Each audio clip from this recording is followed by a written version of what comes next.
Good afternoon, everyone. It's Macman here.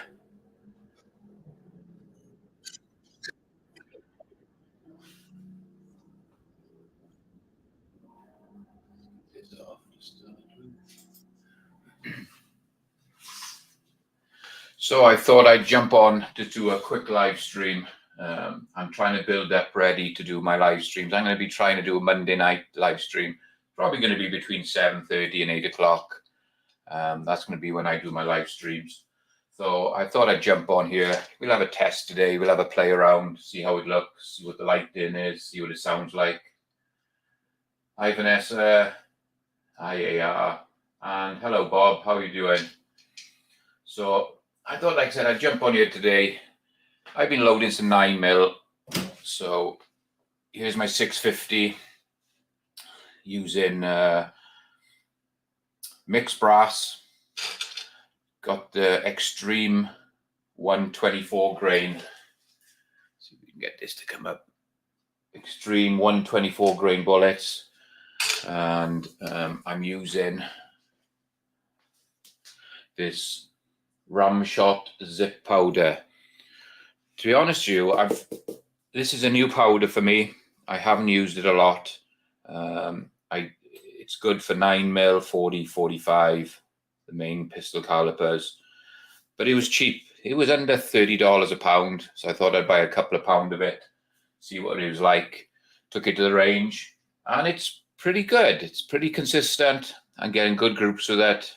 And under $30 a pound at the moment is pretty good. So I went with the Zip powder, and I'm using Winchester small pistol primers in the setup, and we're turning out. You see that? Pretty nice, pretty decent bullets. Looks like the camera looks pretty good on the stream, and I got a case gauge, and they're falling straight in the case gauge. I'm having no issues. Every single one is just popping in, falling out. So that's pretty good. Let's see what else we got on. Hiker 64, hi there.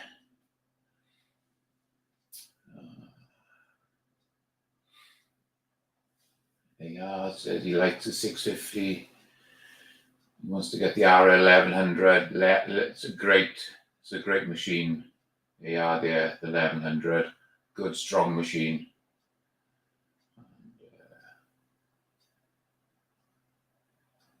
Yeah, you can turn out a lot of rounds with it. So let's have a quick run through. Let's see what we can do here. So I'm just dropping them in. So the first station, I've removed the sizing die, the depriming die. I run all my brass.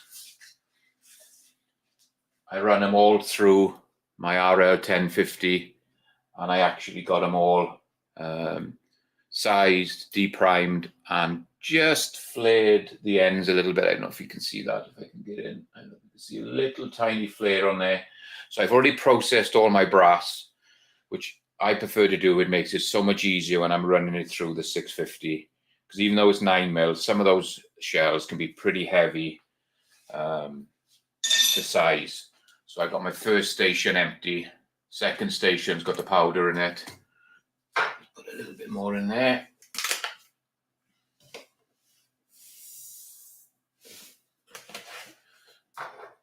Third station here is empty. Fourth station, seat in the bullet. And the last station, I've got the crimp die. Some of the little upgrades I've got, I use a little LED lights to shine down. So that's pretty nice. I got the LED lights on the side. I got a strip on the side there. And this one, I don't know if you can just see it there. I've changed out the solid for the roller bearing wheel for the indexing of the shell plate. So much nicer. And on the back side, if you can see it there, I've also got the roller bearing indexing wheel on this side. Just smooths everything out. the hopper's full, I like to have a mirror on top of the hopper so I can just look up, see what I'm doing, see how full the brass and everything is. And it's another nice little add-on. You can just mount it onto your shell hopper up there. Makes it a lot easier. Sorry, I'm reading the comments as well, guys. Bear with me while I go through some of the comments.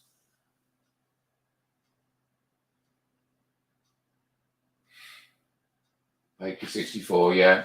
The Zip is well worth trying out. I find it pretty good. I've had good consistency with it. I'm not having any bad results with it. So it's a good powder to go and reasonable.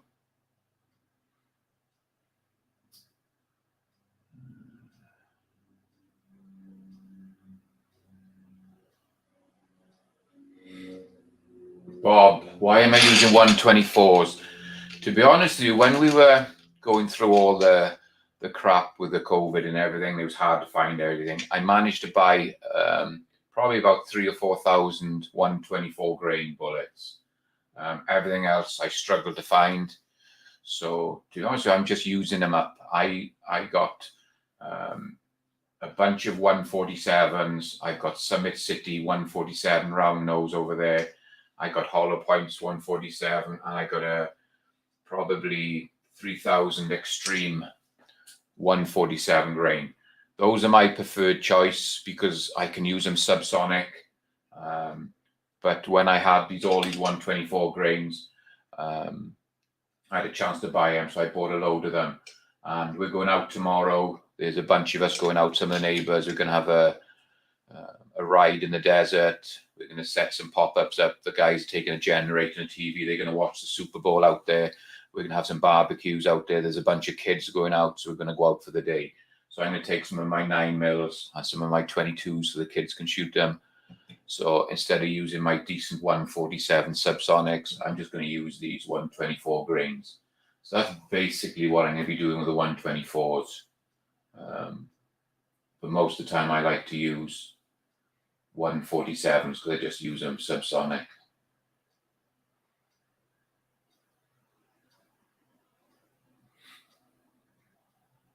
Yeah, I can see you got 550s, no 650s, 750s. 550 is a great machine. You can turn out a lot of ammo with it, but I believe it's indexed in with your thumb, where I prefer the more of a progressive. But yeah, you can turn out a lot of good, precise stuff with your 550 as well. Let's do some more of this.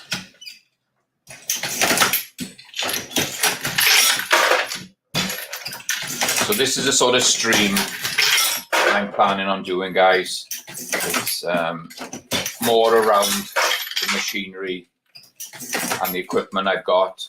I've got a pile of stuff here, all different things that I'm going to be doing each night. So when I stream on a Monday night, it's going to be based around a machine or a press or something rather than just sitting with the panel, which, don't get me wrong, I love jumping on all these streams with the guys and being on the panels.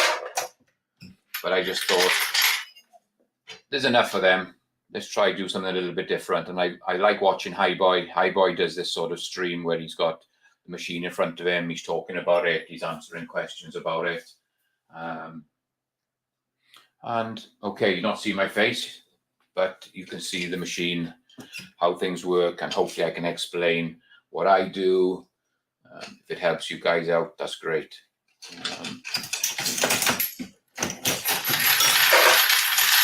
I always finish with a 650, always finish on the primer stroke. And what I mean by that is, if you're going to go and have some lunch or go out of the room for a while, you can bring your arm up and get it back.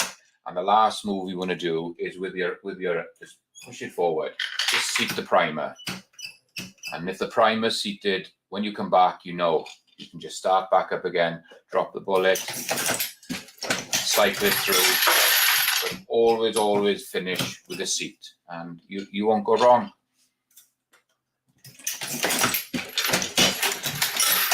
And also, once you've started using one of these machines, and you get to know it, you get to feel the quirks and everything with it.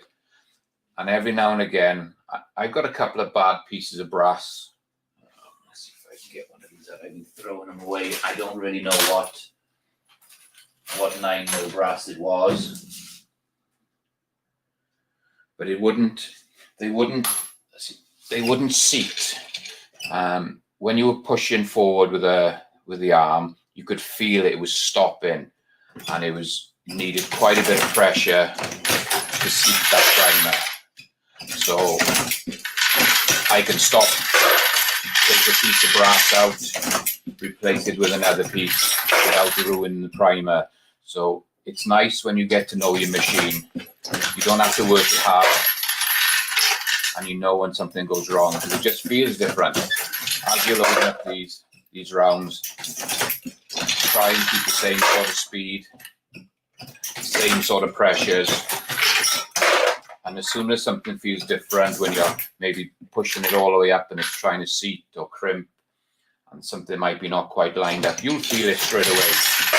You need to really pay attention to that, because it'll save damaging bullets, it'll save ruining primers. There's a perfect example now. I've just gone to seat that, and it's coming to a stop. It doesn't want to seat. So I can pull the brass out. And it's this brass. I don't know if we can get in and see it.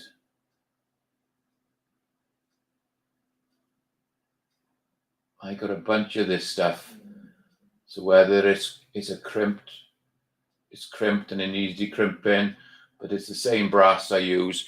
So what I do is I just throw it. It's just, I got plenty 9mm brass. I don't want to mess around with it. So I just pull it off. It goes in my scrap can. Primer's still in there. Just pop another piece of brass back in, push it forward,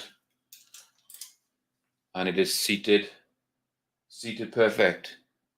So without forcing anything, you can say primers. That piece of brass I scrapped was no good. Primer wasn't going to go in there. If I forced it, it would have forced in, but it might have gone in an angle, folded the sides down, or even could have popped. So when you get to know your machines, you get to know the same pressure all the time, just consistently doing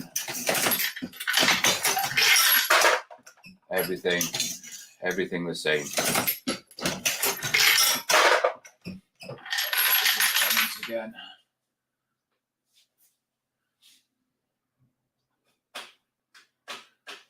Let's have a look here.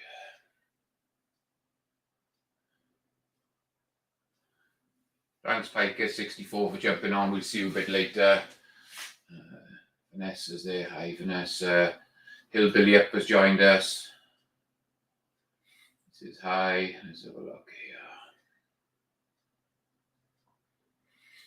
here. AR's going to probably do the same as me. He wants to do a bit more content in his streams as well. Just makes it a bit different. It just steps it up a little bit.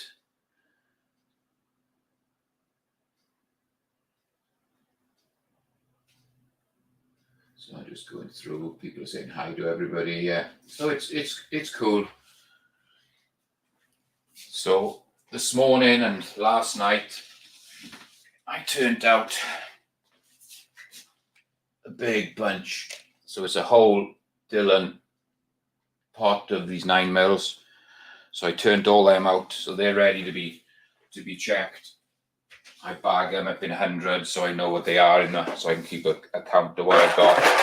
And obviously this one is pretty empty because I just changed over. But we can go through and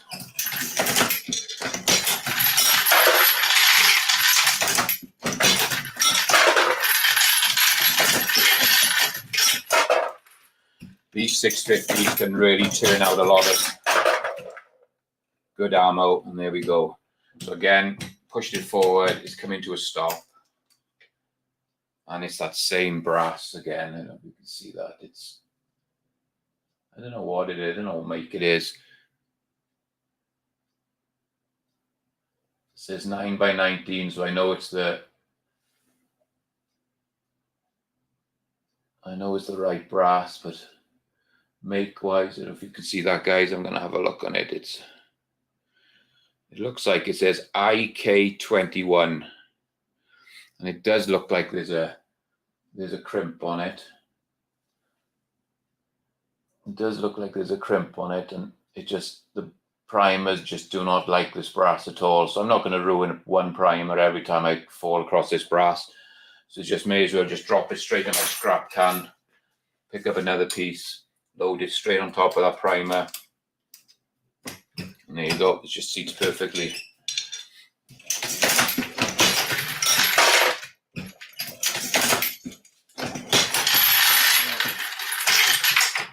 And again, you can see it's turned out just enough of a crimp on it.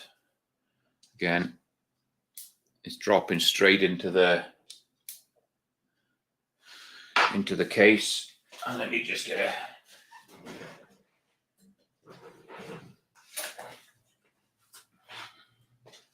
just to finish off so you know where we are.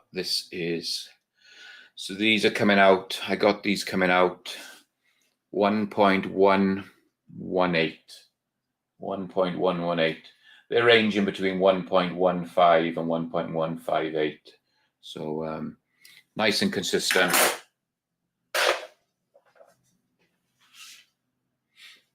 And so the Scottish American has jumped in. Hi there, Alaska One Andy, how you doing? Hillbilly Up has got his live stream tonight. I think he's on at 9 or 10 o'clock in a few hours' time. It's always a good fun live stream, guys, if you want to get onto that. And the Scottish American will have his live stream tomorrow night. Again, it's always a great, good fun live stream.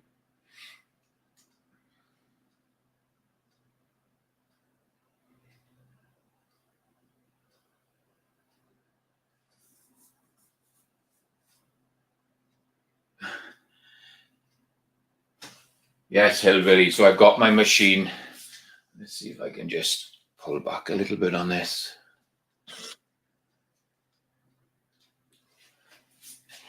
So I've got the machine actually mounted on. These are Dillon mounts. These ones are the ones that came with the machine. So they're mounted onto the I think it's about a 6 or an 8 inch rise from Dillon. And then on the back, I've got the bolts. You can see the bolts there. They're going straight down through my bench. It's about almost 2 inches of wood here, just going straight down through the back and clamping. And on the front, I'm using a really long bolt-headed screw. It's probably a 4-inch screw on the front. Both front ones are 4-inch screws, and then the bolts going through. I've drilled all the way back. Because just inside here, there is a 4x2. So my whole bench is built on 4x2s, and then the legs are 4x4s. So I got a solid base there for the press. And then if you can just, let me see if I can grab. So now I can shake that. Look, there is just no movement there at all. The bench is bolted to the wall. It's built on a really strong chassis basically all the way around, and then we got 3/4 ply, 3/4 hardwood on top. And this thing, it doesn't move. It's great. There's just no movement in it at all. So I'm going to actually do a video. One of the videos I want to do a video on my bench. I built the whole bench in here. It's in a U shape. It comes up this wall, across the back, and down the other side. So when I cleared the garage out, I cleared the whole garage out, and I built this bench. So later on, I'm going to do a video of how I built it, what I used, how I got it all set up. So I think that'd be quite an interesting video for some of you guys who are thinking about building a nice strong bench. It's well worth it spending the extra money. Build it yourself rather than buying the roll around benches. These things, when you build them and you bolt them down, so much better, so much stronger, and it pays off. This press doesn't move.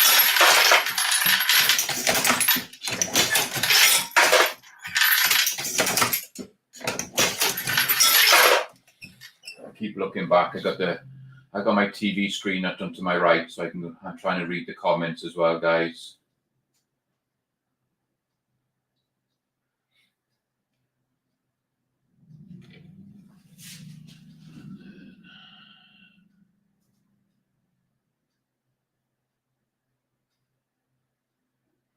Dale Pogue jumped on. Hi, Dale. Great to see you.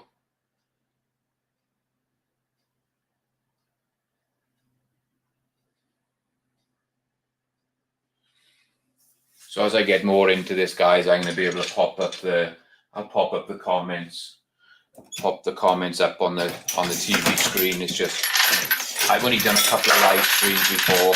Just, it's all new to me. Still getting used to the camera equipment.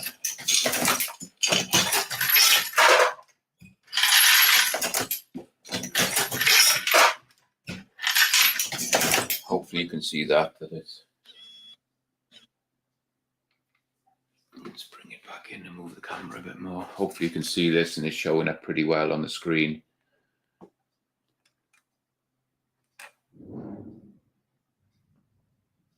There we go.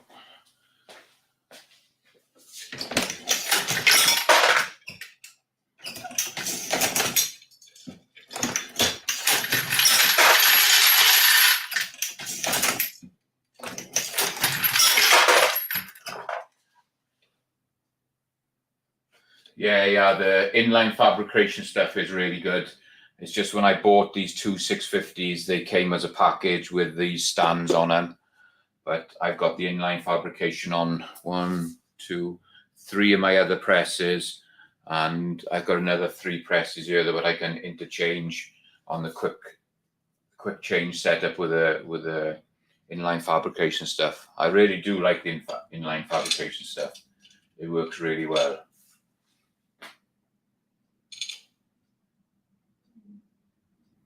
Thank you, Hillbilly. Yeah, like I said, we invested a little bit more in this camera equipment.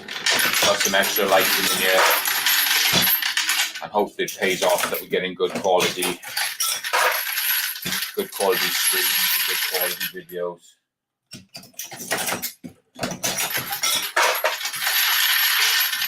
There's another bad piece of brass. Probably going to be the same one again. Yeah, it's the same one again I'm having problems with. It's just this. I can't quite get that to focus this time. It's just this one type of brass that I'm struggling with. And I can't see that if there's a crimp on it. It just looks like the actual hole for the primer is just too small on them.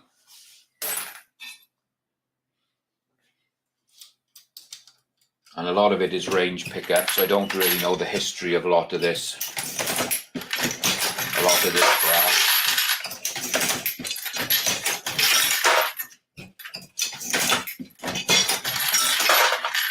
I keep a lot of my 9mm. I use a lot of RP Remington brass. I bought a few hundred rounds of it, probably about 500 or 600 pieces of brass. I couldn't get Starline, so I ended up buying the RP, the Remington brass. So I keep that aside. That's what I load all my 147 subsonic up in, and all my cast bullets I load in that, and I keep it separate from this brass. This is just my plinking brass. If I ever have to take somebody out, or we're going to go out shooting for the day and I don't want to use my good stuff, I've always got plenty of this plinking stuff that I just made up. I can take out, and then I'm using, it's not so much my precision stuff, but my Remington brass is all matched. I tend to weigh the bullets to a certain amount, so I know that the bullet's a bit more matched, and I stick to the same powder and a different primer on my subsonic rounds.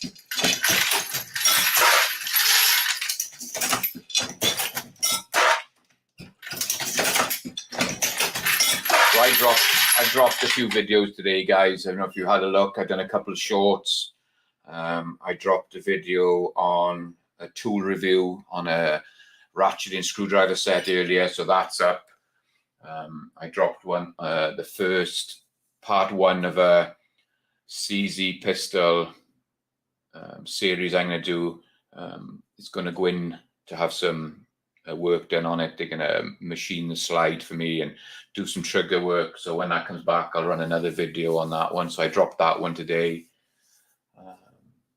Yeah, so there's a couple of videos I dropped today, guys. So if you have a chance or you want to take a look, you want to take a look at them, see what you think.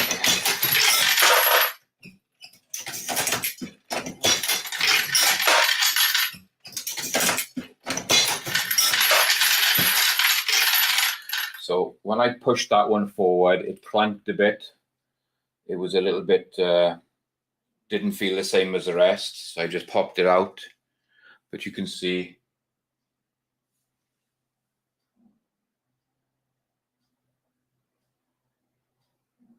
the primer has seated correctly. I don't know why this isn't focusing as it was before.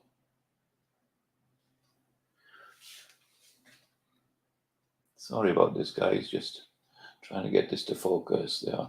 So even though it felt a little bit rough going in, it's seated properly, it's flat, it hasn't got any rough edges, but just looking at the brass, I can see there's 3 little crimp marks. So this at some time had been crimped. So this one had a little crimp. So the primer wasn't as nice feel going in as it was, but it's gone in, it's perfect. There's no problem with it.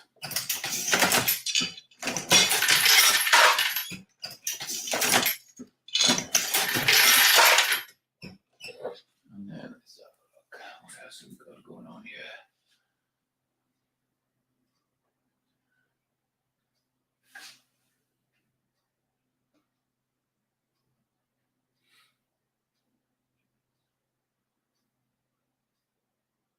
So I'm just reading through the comments, guys.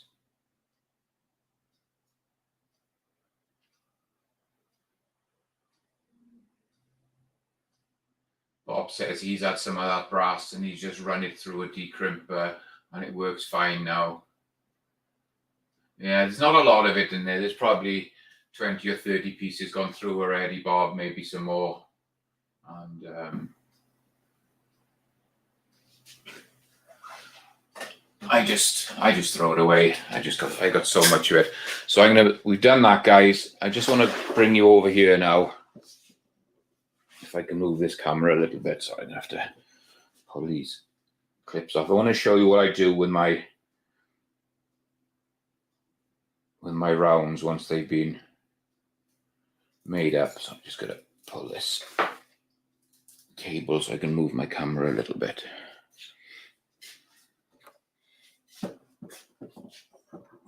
Just bear with me while I bring this down, guys.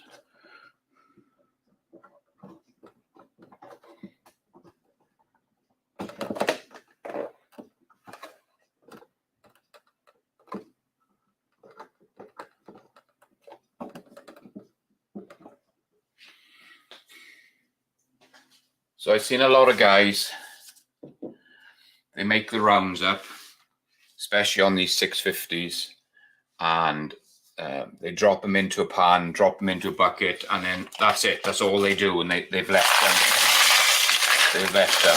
So what I tend to do, I come to my bench, and I just tip them out. Off the floor. And this is the final, what I call the QC, or the quality check that I like to do. So all I'm doing is I'm filling up these plastic boxes with the completed rounds. Takes a bit of time, but it's just what I do. Because when you're loading with a 650 and you're using the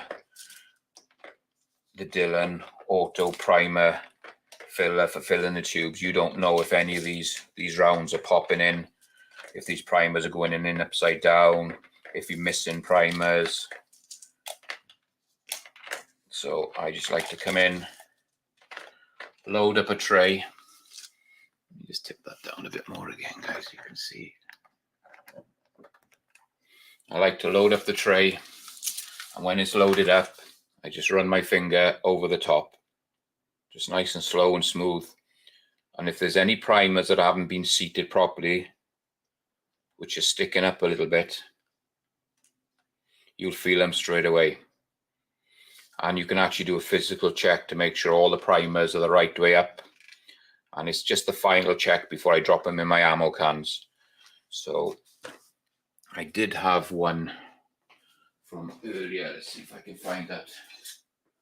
So I was running through earlier and I actually found this one which didn't pick up a primer. So there's no primer in it. So if I hadn't have gone through this last check, this would have gone into my ammo can. I would have loaded it in a magazine, tried to shoot it, and just nothing.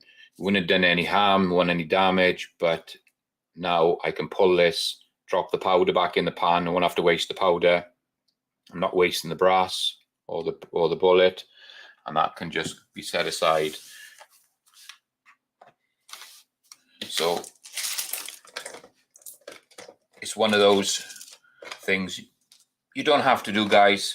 It's something I like to do. I've done it since I started loading. Whenever I load anything on my progressives, I always go through and I check them. When you're doing them on your single stage or your turrets, you're normally priming them on the machine or on a separate machine. And you're checking them as you're going along.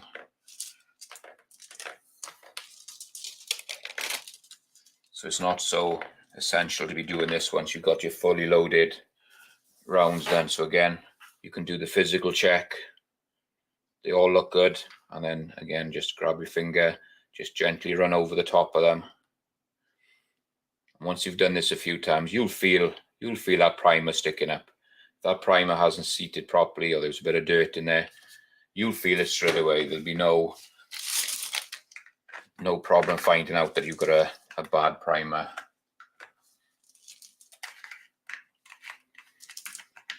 Just check again on these. Just reading through.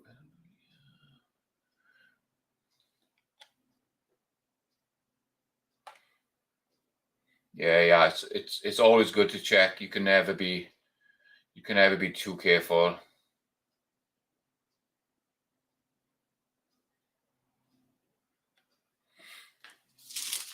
So like I said, but then again, by doing it this way as well, guys, I like to bag. I bag my rounds up in hundreds, and then I put them in a Ziploc bag. I just write on them, if they're just these basic clinking rounds, I'll just write 9mm, 124 grain, so I know what the grain of the bullet is. I pack them in hundreds, and then let me grab one I can show you.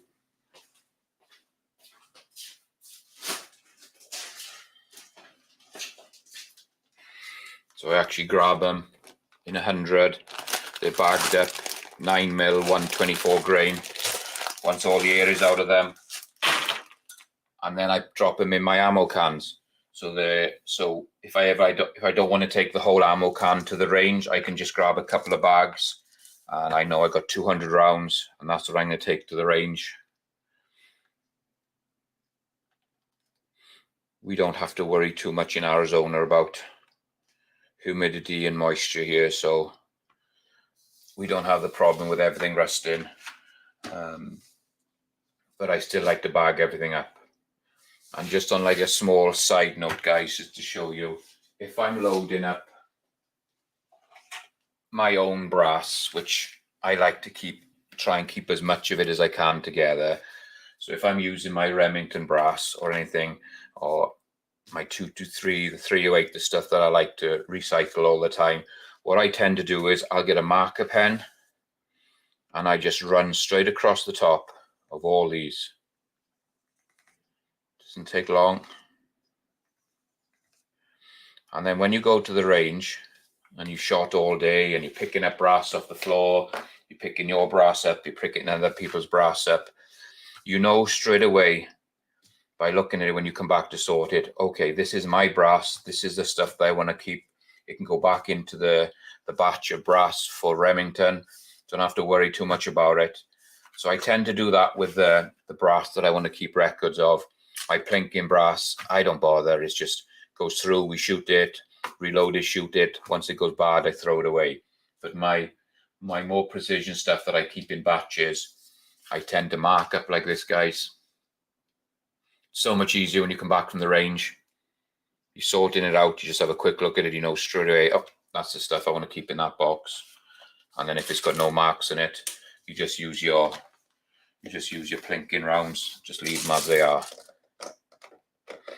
Most of this stuff is coming out good shape, guys. I've loaded up 100, checked 150. This is going to be 200 of these bullets that I just checked, and I haven't had any bad ones. I had one bad one this morning in the batch I did this morning. Of out of 653 bullets I checked this morning, I had one bad one. But sometimes you can get a couple. You can get primers that have gone in sideways or upside down, or you've missed one. And there you go. So when you look through here now, you can look at this one. Let's get this in front of the camera. This is why I do it. Look right there. That one there, that primer has gone in and flipped and gone sideways. You can see that? So by picking them up and putting them in there, even on the physical look, if you missed it, by going over and running your fingers over the top of these, like I do on everyone, all good, come across here, boom, you can feel that one straight away. It sticks up higher than the shell. As soon as you come across it, you know that's a bad one. So I can just get another one, check it, it's smooth. Let's see if I can get this to focus so you can see it better.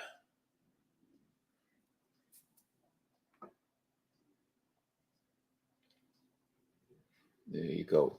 So you can see that primer has flipped in the machine and has gone in sideways and crushed itself down. And then if you turn it here, let's see, there you go. So you can see how it protrudes up further than the top of the piece of brass. So if you missed it on the visual check, you're definitely going to feel it when you're running your finger over the top. And guys, that's why I do it. At the end of the day, I can pull that now. I'm not going to lose my powder. I'm not going to damage the brass, not going to damage the bullet. The only thing I'm going to ruin is the primer. So I can pull that, dump powder, pop that primer out. That brass is good to go again because there's no damage on it. So this is why I do these checks, guys. So I just thought I'd bring that to you just to show you.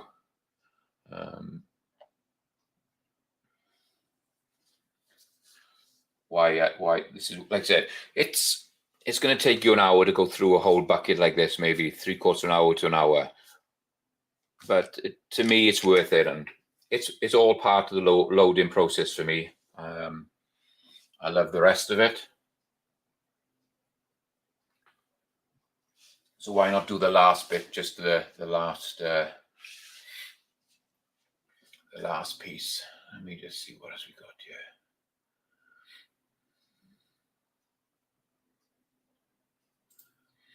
So AR said, do you keep records of this, Mark? Yes, I do. I have. Let me see if I can find one of these. So I keep a handbook. This is just, let's see, there's 9mm. Let's find a 9mm one. So in their book, it's got a 9mm section. It tells me up here it's a small shell plate for the Dillon and small primers, just making up little notes as you're going along. This particular load was 124 grain berry, round nose. At the time, I was using True Blue. You see that better there, guys. I was using True Blue. What the books and the websites were telling you is anywhere from 5.2 to 5.9 in grains. My actual load was in the middle. Final load was 5.6 grains that I liked. And then underneath then I got 115 grain lead bullets. They were round nose. This time I was using again True Blue. I write the length down, the range of powder that you want to be using, and my load. And then going down These are all 124 grain, different ones, 125 grain. So this one is a Berries 124 grain round nose, and I was using Nitro 100 NF. They wanted 3.2 to 3.6. I liked the 3.3, so I kept that, and then it gave me a length there. So I keep notes in a book of all my loads that I'm doing, and also I use a program on the computer, and it's called Quick Loads. And in there you can keep all your inventory to start with, whatever powder you got in stock, whatever primers you got, you can load everything in from the start. So when you make a bullet up, it'll tell you exactly where you are, how much things are costing, and it's just a good way of keeping inventory and everything. So let me see what else. So that's for keeping the records. And then Hillbilly, McDonald's and Redden. How much per round do you think you have in each one, not counting the money for the machines? Well, in my quick loads, I think it's called quick loads. Let me just get back over here. Minimize that down.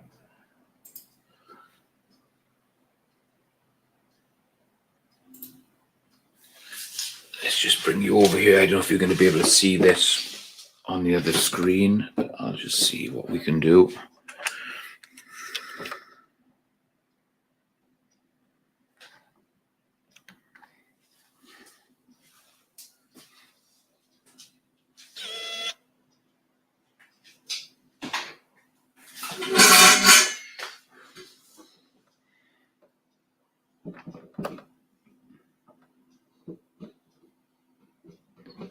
Okay, let's just remove that from the screen for a second. Okay, so this is it's called Reloaders Workshop, and there used to be a guy who made this program up a few years ago. Unfortunately, he passed. I'm not sure if you can still buy this program. It was cheap. It was like $20, and so in this one, you can start off by all the manufacturers, all the calibers I load for. There's a list of firearms. You can keep a list of all your firearms, prices, and everything in there. Supplies, so you can see Acrid number 7. Sorry, I'm keeps moving across the screen here. Let's see if I can turn this a bit. So Acrid number 7 is the top one. I got £3 of that, and it tells you how much I paid for it. HP 38, I'm out of that. Winchester 296, I got £22 of that. So it gives you can go in, and then you can go into powder, you can go into bullets. It tells you all the bullets you have in stock. Primers, all your primers, and all your cases. So you can load everything in there. And then when you actually go in and load stuff up, you can go into load data and actually make up. So 9mm, it was this Hornady bullet. I was using HP 38, CCI 500 primer, mixed cases, and over there it tells me I was using 4.6 grains of powder. And then you can go straight into batches, which tells you how many you've made up. And for your question, Hillbilly, we are down here at the moment. So if I bring this up and go to this one. So this is where this is the one of the bullets I made before. And down here, it's costing me, down here you can see here, it's costing me 20 cents to make that bullet. So as long as you put your powder in correct, your primers, your bullets, your brass, exactly how much it costs you, it actually gives you an average cost. And then the batch cost, I got $129 worth of bullets made up in that one. And then the ones that we've got loading at the moment are going to be, let me see if I can find them.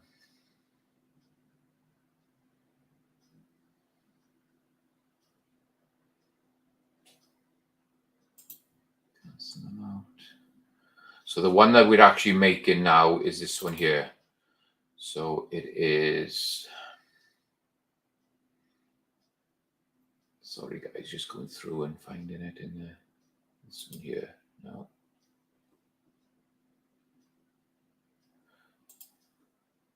$9mm powder zip. There you go. That's the one I'm making at the moment. So it's a 9mm. We're using the extreme bullets and 18 cents a piece. Those are coming out at. So it's pretty good. It's a pretty good system.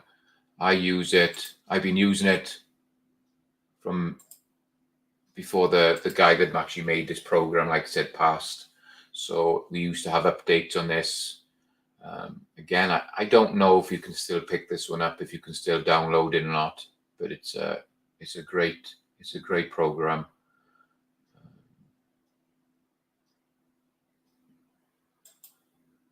And in this section, you can go in again and it'll tell you, there you go, total value of the batch you've done.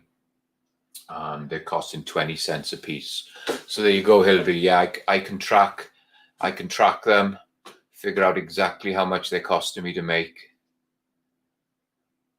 And what's nice about this is you can go in and say you've bought some new brass. So obviously the new brass is going to be quite expensive. Let's see if we can go back into a load data for rifle 338 Lepore. And change this to rifle 338 Lepore. So when I started loading for this, for the 338 Lepore, that actual bullet was costing me $4.37 to make with all new product.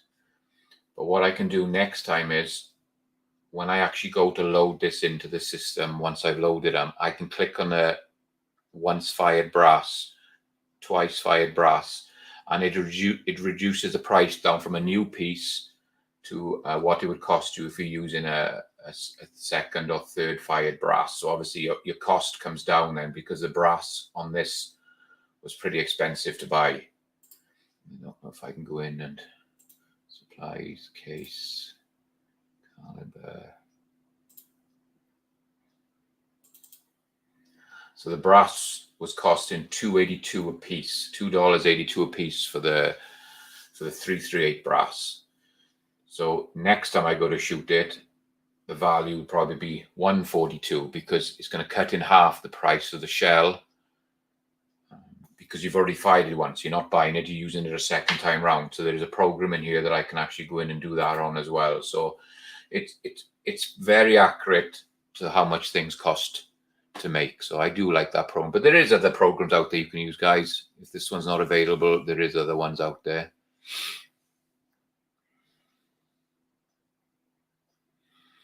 So hopefully that answers that question for you. What's Bob saying here?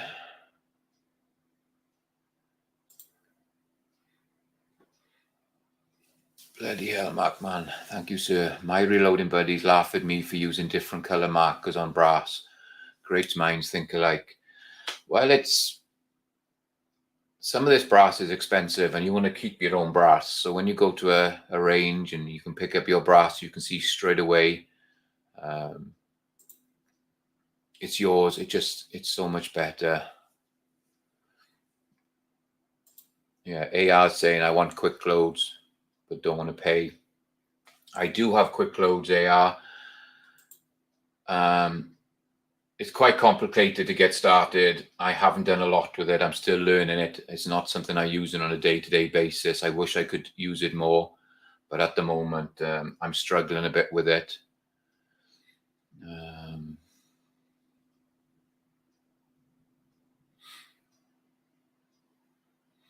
Thank you, Hillbilly. Yeah, it's nice to have a program where you can track everything and keep an eye on. And in this, I can actually go in and I can do all my firearms are in here. I'm not going to pull it up and show you, but all my firearms are in here. It gives me an inventory. This backs up to a cloud. I've also got it on a zip drive as well. So if anything happens, I can go straight in. I got photos of the firearms. I got serial numbers. I got everything in there. So at a quick glance, I know exactly where I bought it from, how much I paid for it. And it's the same with your machinery. You can actually go in. I haven't done a lot yet, but you can actually go in and load your machinery in here. There's my area 419 press, Lee Classic turret, the AP press, tool heads. So you can actually go in and you can actually put in here and load up all your equipment, the date you bought it, the price you paid, the tax, and it gives you a running total of your equipment as well.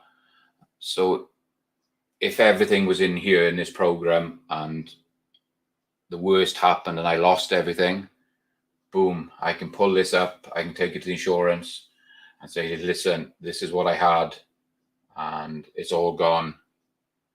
And can you get it replaced? And I do pay extra insurance. I have got everything listed on my insurance. They have updates when I buy new stuff.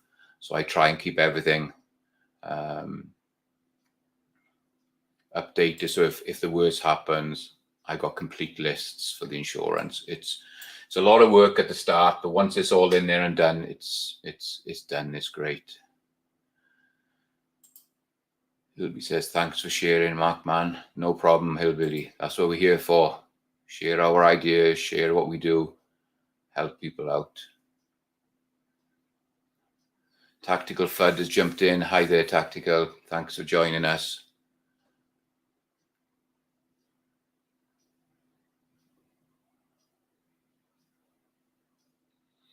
So there you go, guys. So it's a great program. Like I said, it's called Reloaders Workshop.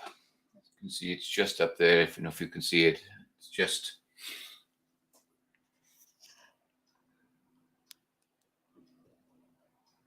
There you go. It's Reloaders Workshop. And if I go out of it, let me just close it down a second and open it back up. So it's called Reloaders Workshop.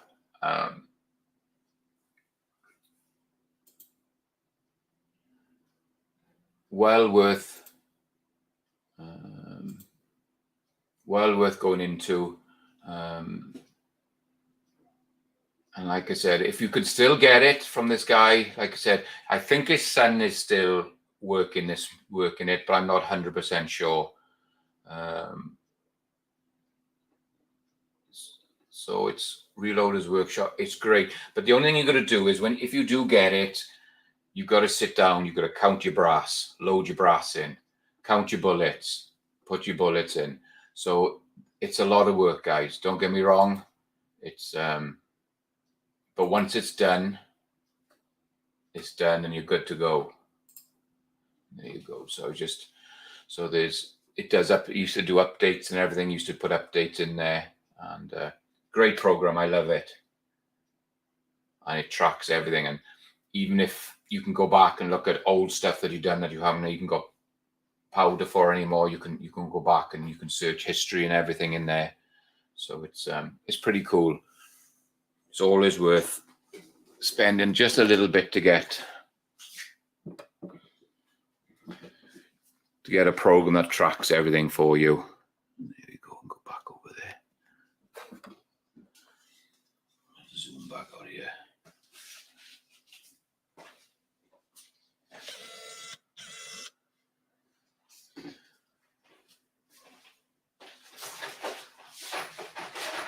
So with me going through, like I was showing you guys, I just get these little Ziploc bags. I buy them from Walmart, wherever you want to pick them up from, Amazon, doesn't really matter. And again, I'll just go in and I'm going to put 9mm 124 grain on there, and then I just drop 100 rounds in there. You always know where you are with your inventory. Is keeping it in a seal bag, so if there is any moisture or anything in your area, you're keeping it in a seal bag. And there you go. What I'll do is once I've gone through and bagged all these up, I'm going to go into my program and actually count exactly how many I've loaded turn them in from products into a completed round, and then that completed round then goes into another section where I can keep an eye on my inventory.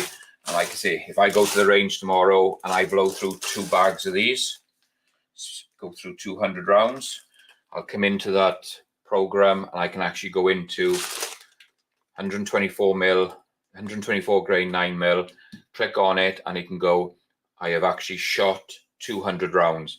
So it'll reduce my inventory down from whatever I got, 3,000 bullets. It'll take 200 off, bring them down to 2,800, alters the price so I know exactly how much money I'm sitting on in that one, and they're off stock. And it's a great little program, and it can just keep everything going for me. I know exactly where I am. I can just switch that computer on in the morning, and I know how much I've got in firearms, how much I've got in tools, what have I got in supplies, what have I got in made in bullets, and it gives me a complete total, so I always know where I am. If there's any other questions, guys, just drop them in the comments, and we can carry on going through and just checking these out.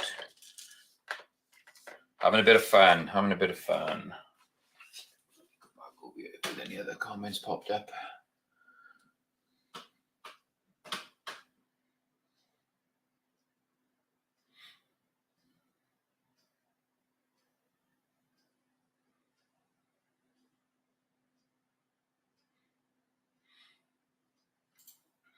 You see, Elliot had an old copy of Quick Loads. Willie gave it to him, but it won't work well within Windows 10.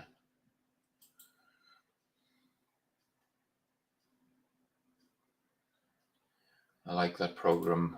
AR saying he likes that program. I'll find out, AR, if it's still available, if we can still get it off the internet, if we can still download them. It'd be nice if you guys can get it, because it's a superb program.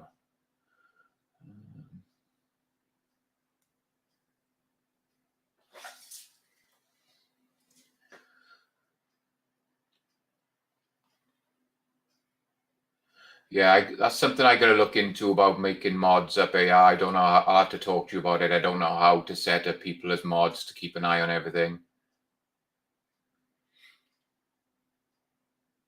Pike 64. Like I said, when I bought that program, it was cheap, maybe $50 at the most. It was quite cheap. He wasn't greedy. He was sending them out. I know the Quick Loads is a lot more money. I don't think it does as much as this one does, as in keeping inventory and everything. So, there's one there. It's called Reloaders Workshop. That's it, Mikey. That's the one I'm using. Like, let's have a look.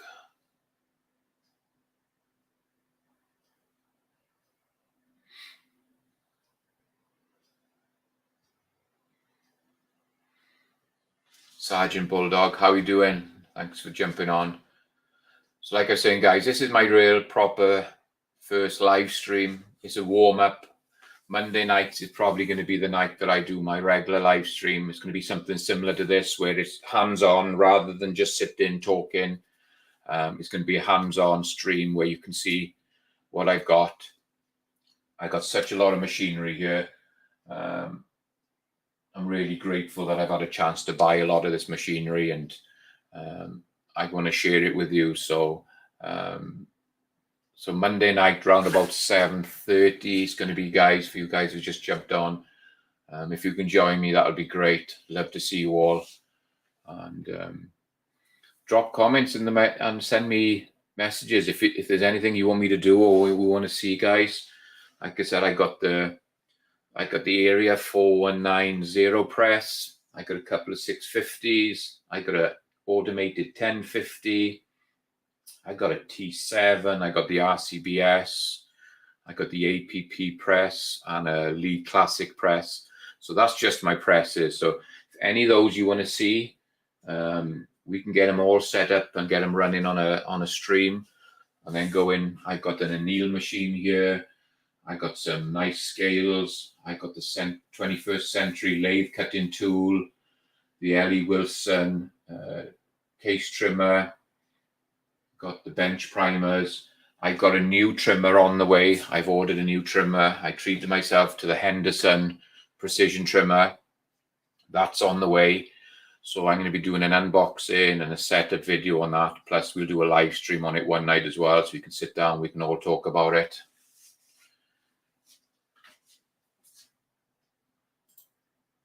What is Hillbilly? Thank you, Hillbilly.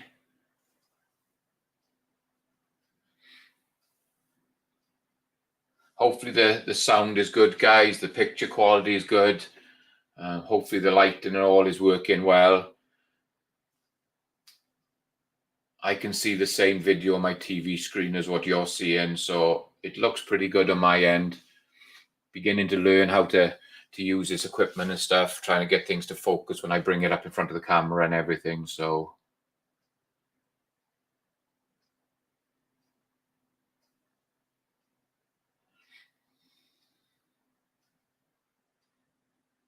thanks, guys. It's just, like I said, it's a little bit nerve-wracking when you start doing it. It's different when you do a video because you can go in, if it doesn't work out, you can cancel it, go back and do it again, and you can edit it to make it look pretty decent.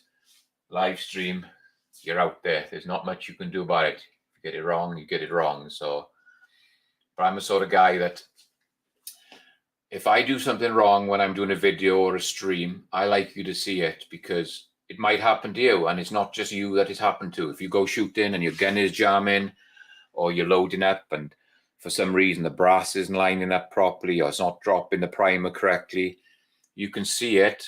We can try and figure it out, get it working perfect, and it's something that you can bring into your loading room later. So I don't hide nothing, guys. If something goes wrong, it's going to go wrong on film. I'm going to show it. And when I do my casting videos, especially using a new mold and getting everything ready, it's something that it's a learning process. It could take quite a few drops before you get it right. And you can be there with me. You can go through the pain that I'm going through trying to get it sorted out. So rather than just editing out all the bad bits and making it all look good and rosy, that's not it. That's not what it is with us with reloading. It's a learning process. Things happen, and it's nice to show everybody that it's not just them having issues. We all get the same issues, and it's nice to be able to see and get them figured out together. And that's how I like to do my videos, guys, and that's how I like to do my streams. That's what it's going to be like. So hopefully that you'll enjoy doing it as well with us, following along. I'm still keeping an eye on if there's any more questions coming out, guys. We'll stay on for a little bit longer and then we can call it a day. It's been running for an hour. It's been great. So again, just going through, just checking each round. They're all nice and flush. They're not in there. And again, you can see, you can do your visual check and you'll see straight away if there's any problems. So I'm not telling you need to do this, guys. You don't have to do it. If you don't want to do it, it's just a stage that you don't need to do. Like my good friend Highboy says, take what you want, leave what you don't want. And I think that's a pretty good saying, because we all do things just a little bit different. We got different ideas of how we do things, and some things you might think, oh my God, why is he doing that? And oh, that's a great idea. That's the fun of it. By watching these videos and these streams, you pick up ideas, you see different things. And that's what makes this community great. You can go in, you can talk about stuff. Hopefully not bash each other. There's no need to bash each other. We're all in the same boat, guys. We're all trying to make content. We're all trying to have fun out there. We've got such a great community here that it's just everybody can be friendly. We don't have to go in and bash anybody. We don't see it very often, and it's great. I love this community, how friendly everybody is. how much advice you can get from everybody, how much people help you. So it's pretty good. Let me run through and say hi to everybody that we've been on. We'll have a look, see who's been on. There's been quite a few comments going through here. Vanessa Kitty was the first one to jump on. We got AR Guns, Brutal Bob, Piker 64. Really appreciate all you guys jumping on. Brutal Bob, Vanessa Kitty again. Hillbilly Up joined us.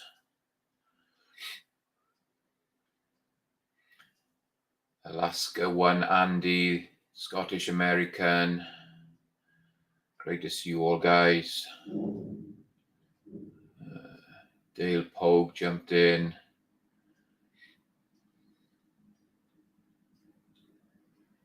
Just going down, see if there's anybody else.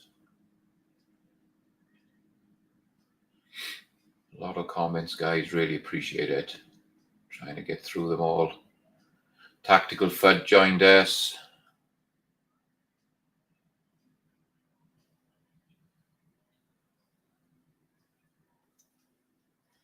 Sergeant Bulldog jumped on.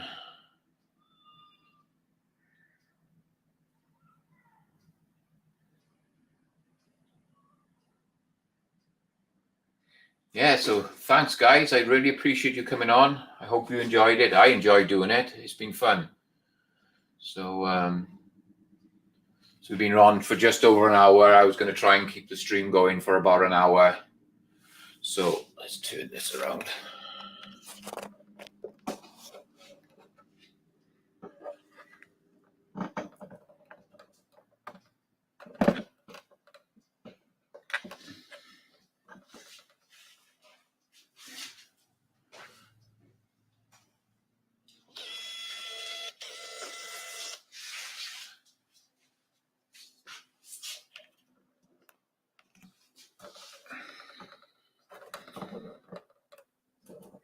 Okay, sorry about that, guys. So, hope, like I said, thanks for all jumping on. This is my first stream. It was fun. And I'm going to try and do more regular. Like I said, join me on a Monday night, guys. I chose Monday because you all know there's a lot of streams going on at the moment. We've got Chris from the 740, great stream on a Wednesday night. Thursday night, AR jumps on. Friday night, there's the Georgia Shooting Connection. Hillbilly Up on a Saturday night. Scottish American, I think he's on a Sunday night. There's loads of great streams out there, guys, that you can jump on. Get on the panels. Do what I do. Get on, meet these guys. You can have a great time. You can learn a lot. So with a lot of streams going on towards the end of the week and everything, I thought Monday night be a good night for me. I get home fairly early. I don't work too late on a Monday night, so I can get in, get everything set up, and everything will run for 7:30, 8 o'clock. And it'll probably be an hour and 30 stream. I don't want to run it for too long. And it's going to be around one of these machines. So I'll decide what machine I'm going to start out with on Monday night, and we'll just run with it. Let's just see if there's anything else. Nice live stream. Thank you, man. Thank you, Bob. I appreciate that. That's great. Bob says it felt like 10 minutes. Time flies great. Fast. Goes through pretty quick. Thank you, Tactical Fed, again. Really appreciate you guys jumping on. And I hope I can bring something to you guys. Everybody just brings something different. Hopefully I can bring a little bit of knowledge to you, something you can enjoy. And really appreciate everybody jumping on tonight, spending time with me. And we're going to catch you on Monday night, guys. So thank you so much for jumping on, and we will catch you Monday night. Good night, everybody. Have a great weekend.